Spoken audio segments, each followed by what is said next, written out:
Clac. Voilà, bon ben bienvenue, bienvenue à tous pour ce temps d'enseignement. Donc aujourd'hui, donc le chapitre 13 de Saint Luc.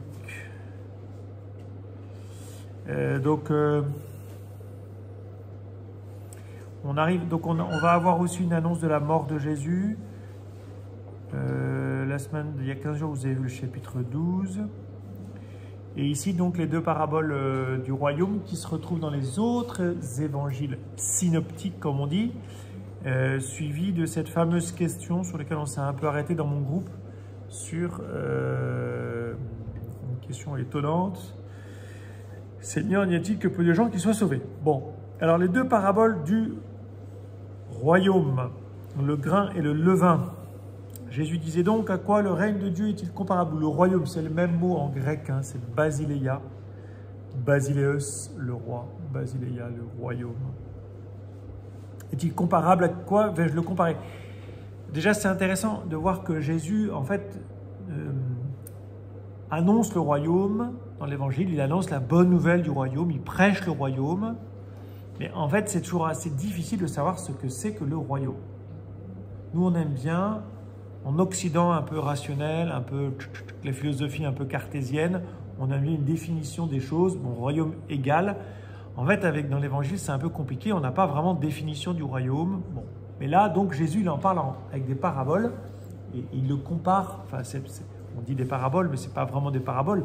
En général, une parabole, c'est une petite histoire. En fait, il prend une comparaison. Alors, il prend une comparaison agricole, et une comparaison de cuisine. Vous remarquerez que l'homme est au champ et la femme est à la cuisine. Voilà.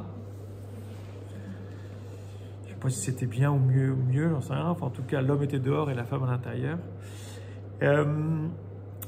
Et donc, il y a cette première comparaison. En fait, bon, déjà, quand on aborde ce genre de parabole, notamment cette notion de royaume, moi, je vous invite vraiment à aller voir avant, comme toujours, à chaque fois que l'Évangile a parlé du royaume.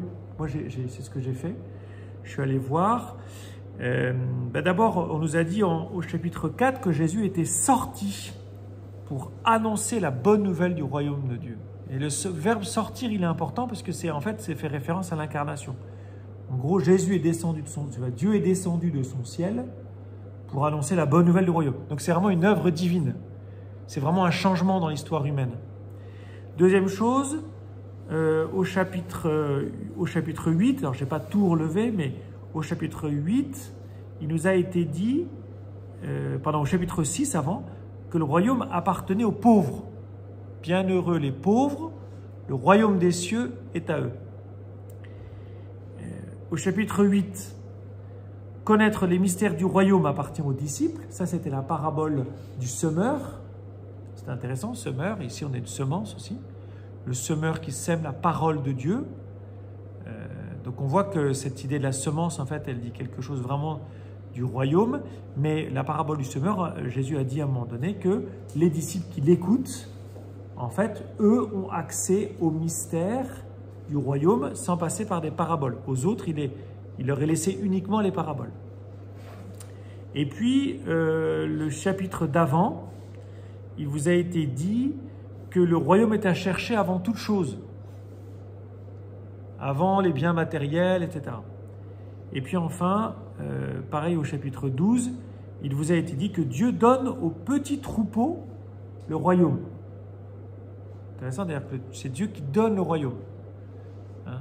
Et après on verra qu'il y en a certains qui essayent d'y rentrer, alors qu'en fait il est donné, ce royaume. Voilà.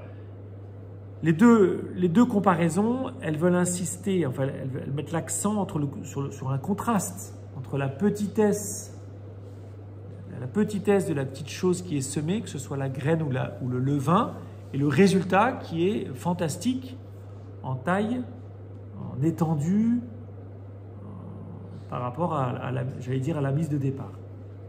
C'est ce contraste entre la petite chose qui est mise au début et puis le résultat qui est grandiose. Alors, moi, j'ai noté 4 choses que je trouve intéressantes, 5 choses que je vous partage.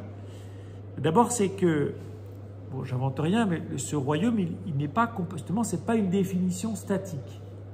Il est comparé à un dynamisme, quelque chose de dynamique. Quand on ne dit pas le royaume de Dieu, c'est la semence, non, on dit le royaume de Dieu est comparable à une semence qui grandit. Donc c'est tout ce processus. Le royaume, ce n'est pas seulement la semence. Le royaume, c'est tout le processus et c'est aussi l'arbre dans lequel viennent se réfugier les oiseaux. Ce processus, c'est aussi le processus du levain dans la pâte et c'est aussi un processus avec une pâte qui a levé. Voilà. Donc c'est une dynamique de croissance. Cette dynamique de croissance, elle dit que c'est de la vie, en fait. C'est vivant. Et que c'est vivant, et on a l'impression que c'est sans l'effort de l'homme et de la femme. D'accord? Il pose la semence, ça pousse, elle met le levain, la pâte prend, et on a l'impression qu'il ne faut pas grand-chose. La deuxième chose, c'est que ce processus a un résultat disproportionné par rapport, je vous l'ai déjà dit, à la mise de départ. Voilà. C'est la deuxième chose, c'est qu'il y a une espèce le gain n'a rien à voir avec la mise de départ. Donc il y a quand même quelque chose, vous voyez, par rapport à une comparaison qui pourrait être commerciale, ou si je fais ceci ou cela, est-ce que j'ai droit à, ben, en fait, ça ne marche pas tellement, en fait. Le royaume, il n'est pas... C'est pas une mise qui me donnerait droit à ceci ou cela. Non, il y a une disproportion complète entre ce que je mets au départ et ce que je gagne, justement. Troisièmement, il y a aussi cette idée d'une mort et d'une résurrection, au sens où la semence, elle va disparaître pour un arbre. Le levain, il va disparaître dans la pâte, pour que la pâte lève. Donc il y a aussi cette idée un peu de mort et de résurrection. C'est très, pour le coup, c'est assez clair. Et ça donne même cette mort et cette résurrection, et ça c'est vraiment le propre de la grâce de Dieu. J'écoutais un prêtre qui disait, au fond, une grâce de Dieu, elle est toujours féconde autour de nous. Et bien là, il y a un peu de ça, c'est-à-dire que l'arbre, il permet à des oiseaux de se réfugier. La pâte, elle lève pour nourrir toute la famille. Donc, il y a quand même une espèce de surcroît dans la grâce, vous voyez, dans les bienfaits. Quatrièmement, le royaume, il est agissant dans le silence, c'est de manière imperceptible. Ça a été bien relevé dans mon groupe, par l'un d'entre nous. En fait, il y a cette idée de... On ne le voit pas à l'œuvre. Le royaume, il agit sans que nous le voyions. Ça, c'est très important. Et puis, cinquièmement, cette comparaison, en fait, ce royaume, plutôt cette terre qui reçoit la semence, ou cette pâte qui reçoit le levain, c'est nous, c'est moi, c'est mon cœur, mais c'est aussi la société, la cité, voilà, l'ensemble des êtres humains, et puis c'est aussi toute la création, évidemment. Le cosmos, comme disent les Grecs. Voilà 5 petites choses que je relève par rapport à ces deux paraboles ou ces deux comparaisons. Ensuite, donc tandis qu'il faisait route vers Jérusalem, Jésus traversait villes et villages en enseignant. Donc là, on est reparti sur autre chose.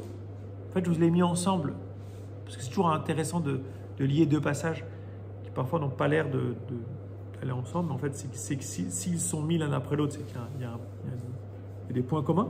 En tout cas, là, on revient sur un Jésus pérégrinant, marchant vers Jérusalem. On sait depuis le chapitre 9, verset 51, rappelez-vous, il nous a été dit, c'était un passage qu'on avait vu ça, ou alors je ne sais plus si on avait vu le passage d'après, c'est que Jésus, durcissant sa face,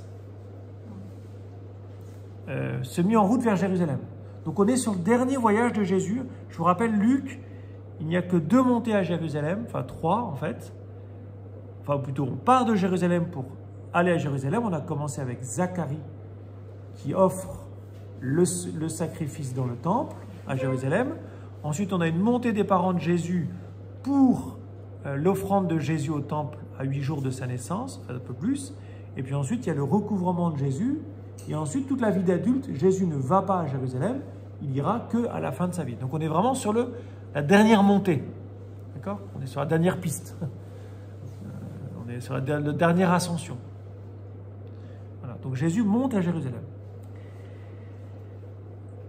Quelqu'un lui demanda, « Seigneur, n'y a-t-il que peu de gens qui soient sauvés ?» Jésus leur dit, « Efforcez-vous d'entrer par la porte étroite, car je vous déclare, beaucoup chercheront à entrer et n'y parviendront pas. » Alors, moi je trouve que ce passage, il m'interpelle au sens, je l'ai partagé dans mon groupe, je ne vois pas tellement, je le trouve assez incongru.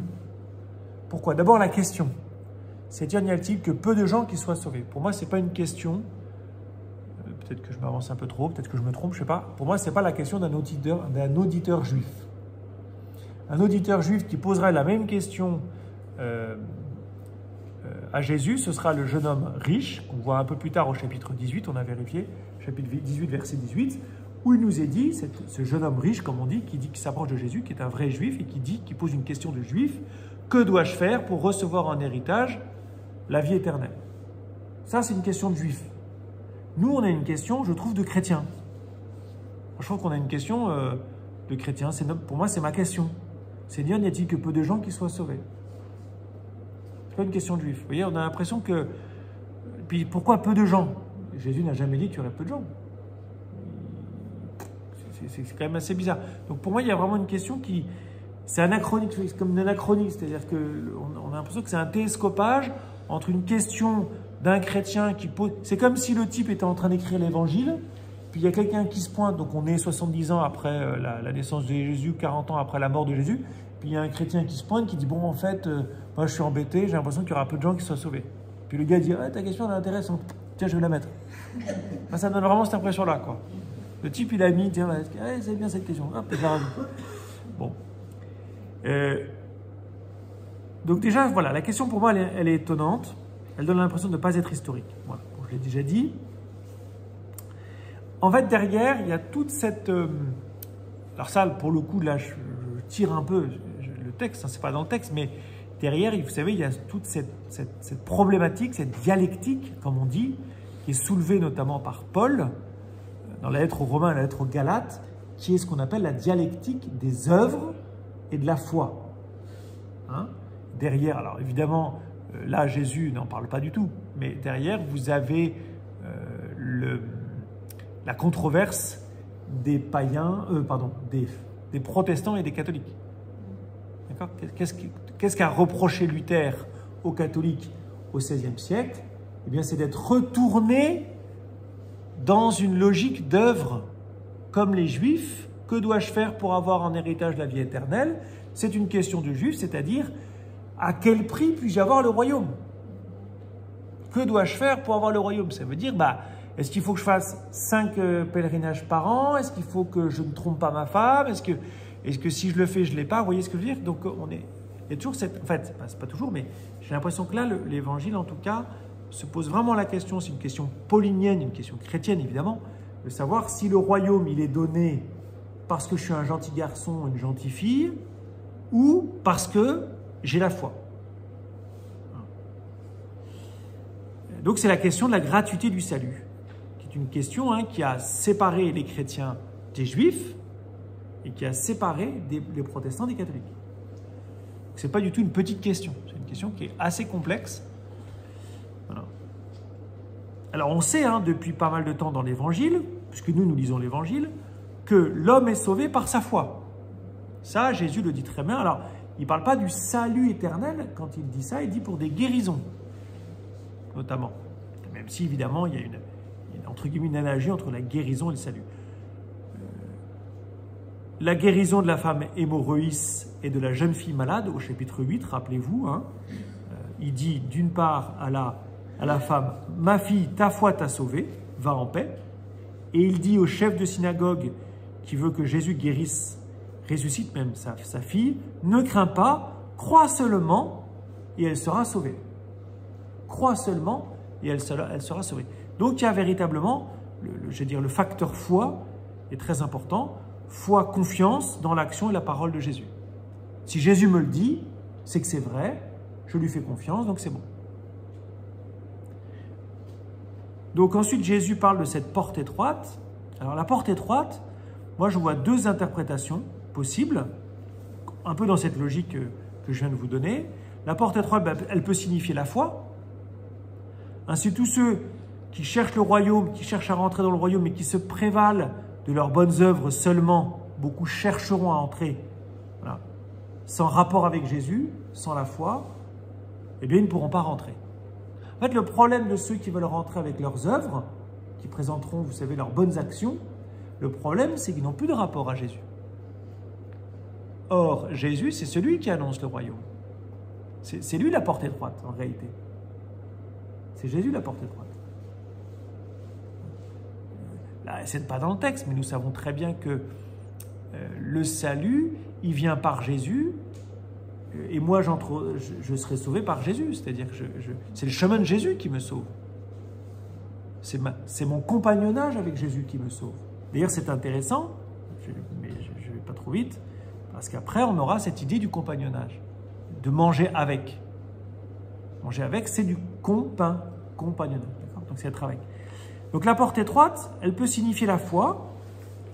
Et donc, effectivement, ceux qui ont des œuvres, ou plutôt ceux qui s'appuient sur leurs œuvres, ne pourront pas rentrer. Parce que le salut, il est gratuit, il n'est pas achetable. Il est gratuit par cette amitié, par cette relation, par cette foi avec Jésus-Christ.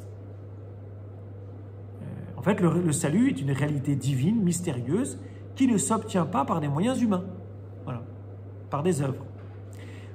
Ou alors, j'ose une interprétation totalement différente en disant la porte étroite, au contraire, ce sont des œuvres, c'est même des œuvres héroïques.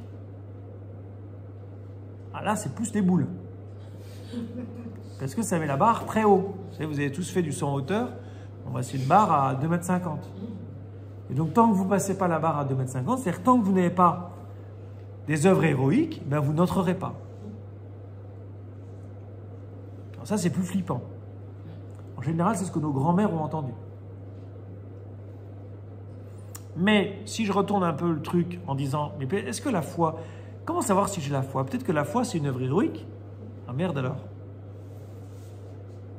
Non, ça fait faire des actes héroïques. Ça fait faire des actes héroïques. Je sais pas.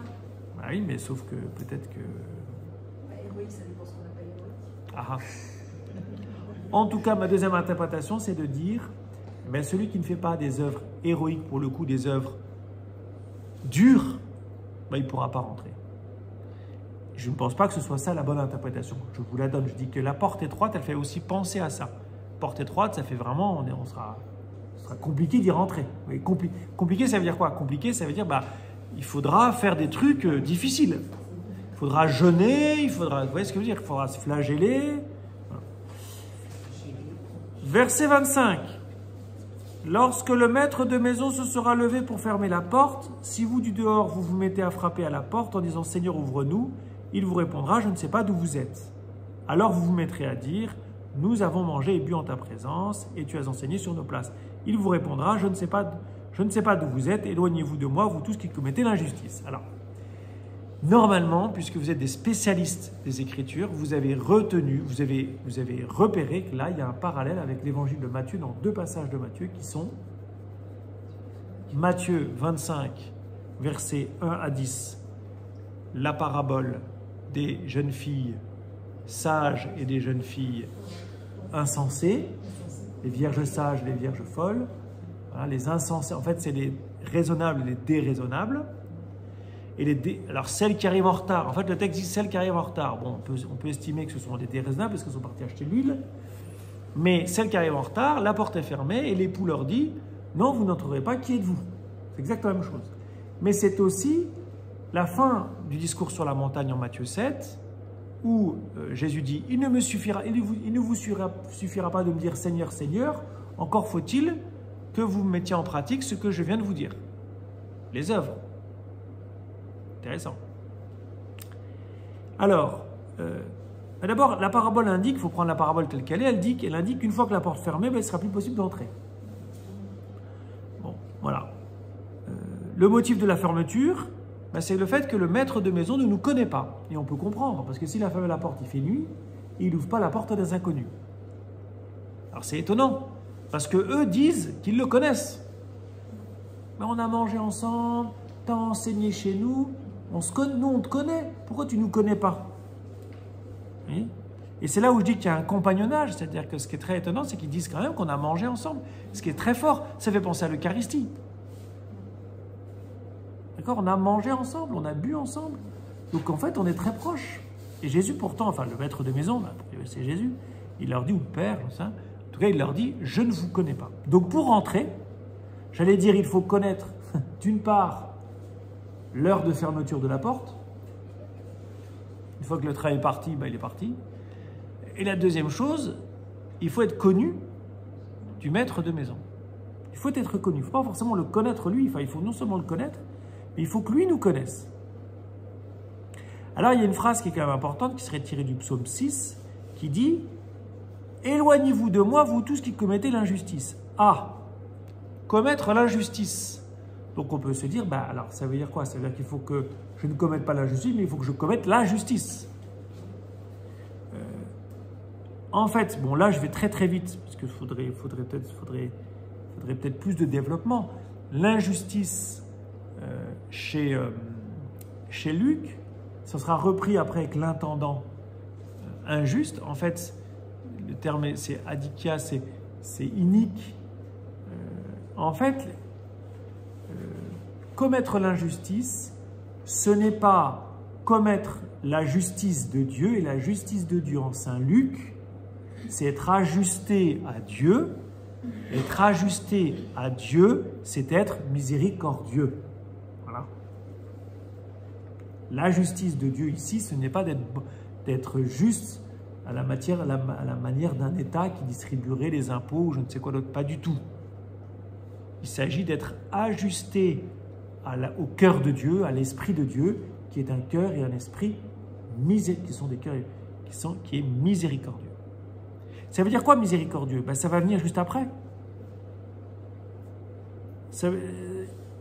Alors on viendra de l'Orient et de l'Occident, du Nord et du Midi, prendre place au festin du royaume, au festin dans le royaume de Dieu. Donc être miséricordieux, eh bien c'est accueillir tout le monde.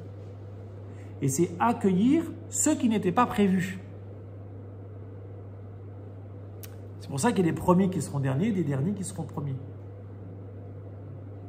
Et donc la question au départ, elle est intéressante parce qu'en fait, au fond, y a-t-il peu de gens qui seront sauvés?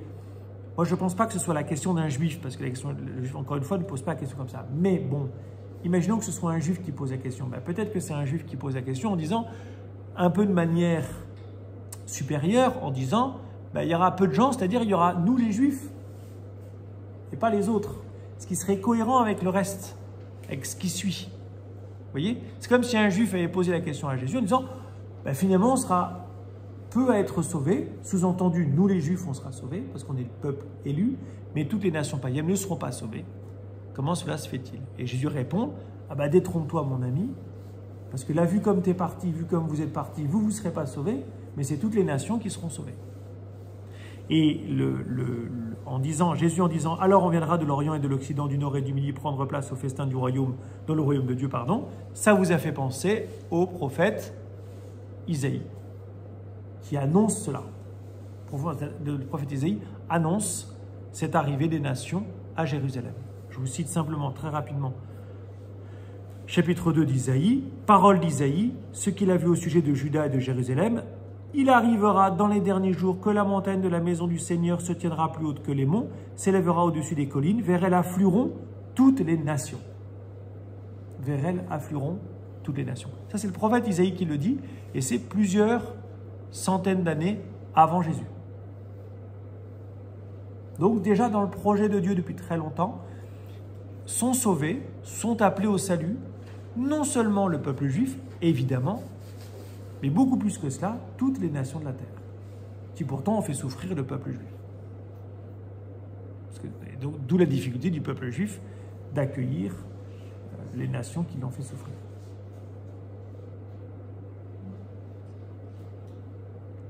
Ça va? Voilà. Et donc, oui, il y a des derniers qui seront premiers et des premiers qui seront derniers. C'est un renversement qui est total. Ceux qui devaient recevoir le salut dès maintenant ne seront pas admis au festin dans le royaume, et ceux qui ne devaient pas la recevoir, les nations païennes, pourront y être admis. Évidemment, tous à la même condition de la foi. Là encore, comme en Luc 4, hein, rappelez-vous Luc chapitre 4, le discours dans la synagogue de Nazareth, hein, où Jésus avait osé provoquer ses amis en leur disant, mais vers Élisée est allé voir une païenne, et qui a été guéri par Élisée, enfin Élie est allé voir une païenne, et qui a été guéri de la lèpre par Élisée, un païen. Donc c'est toujours cette logique-là. Je ne sais pas si vous vous souvenez, on en a beaucoup parlé. C'est toujours cette logique-là chez Luc. L'évangile de Luc, il veut mettre qui est le juif, qui est le bon juif qui lit l'évangile? C'est nous. C'est nous. Nous sommes le bon juif. On dit, c'est nous qui posons la question à Jésus. En fait, Jésus, c'est cool.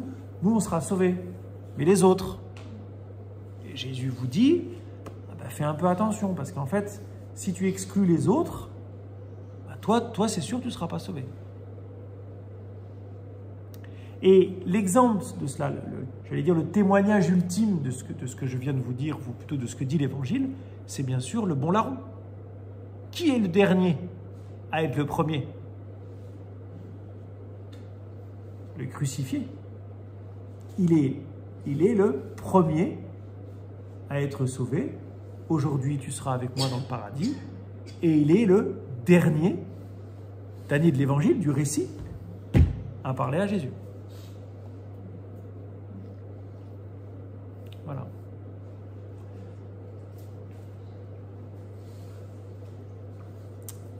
J'ai terminé, les amis. On se revoit dans combien de temps?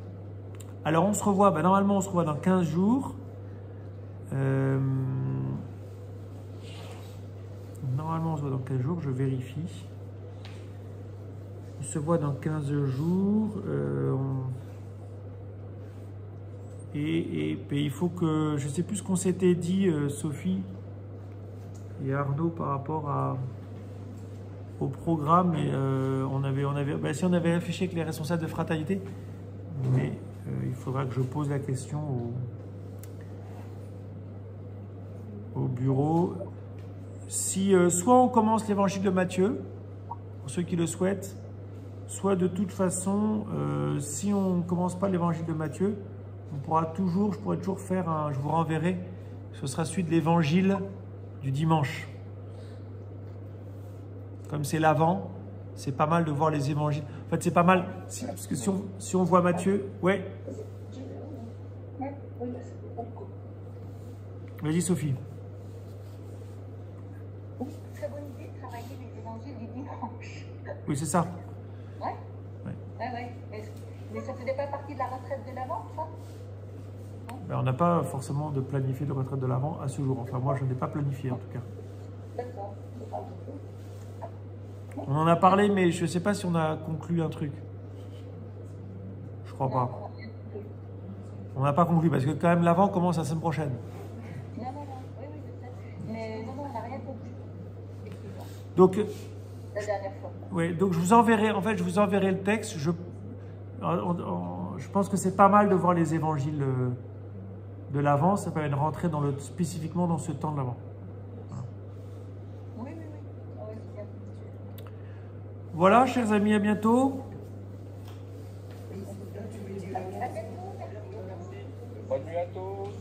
Ciao. Bye bye.